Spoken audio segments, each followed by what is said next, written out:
2026 বিধানসভা নির্বাচনকে পাখির চোখ করে কোচবিহার শহর ব্লক তৃণমূল কংগ্রেসের উদ্যোগে যুব কনভেনশন হলো কোচবিহার উৎসব অডিটোরিয়ামে। এই দিনের এই কনভেনশনে উপস্থিত ছিলেন তৃণমূল কংগ্রেসের জেলা সভাপতি অভিজিৎ দেবভৌমিক, কোচবিহার জেলা তৃণমূল যুব কংগ্রেস সভাপতি কমলেশ অধিকারী, কোচবিহার জেলা পরিষদের সহকারী সভাধিপতি আব্দুল জলিল আহমেদ, শহর তৃণমূল যুব কংগ্রেস সভাপতি রাকেশ চৌধুরী সহ অন্যান্য নেতৃত্ব ও কর্মী সমর্থকেরা।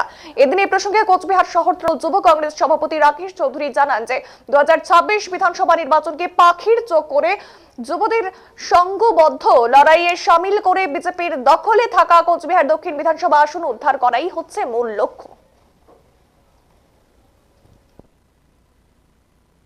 এবারে বক্তব্য রাখবেন পশ্চিমবঙ্গ তৃণমূল ছাত্র পরিষদের সাধারণ সম্পাদক সায়নদীপ গোস্বামী।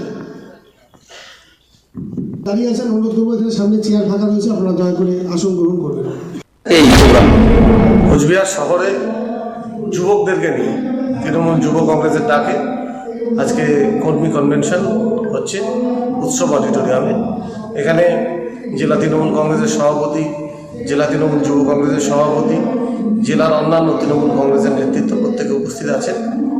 আগামী দিনে 2026-এ যে নির্বাচন আসছে সেই নির্বাচনকে পাখির চোখ রেখে যাতে যুবদেরকে সংঘবদ্ধ লড়াই করে এই দক্ষিণ বিধানসভা আসন আমরা উদ্ধার করতে পারি, যেটা বিজেপির কাছে রয়েছে, সেই প্রচেষ্টায় আমরা সমবেত হয়েছি। আমি জেলার সভাপতি তৃণমূল কংগ্রেসের এবং যুব সভাপতির কাছে অনুরোধ করব, আমার বয়স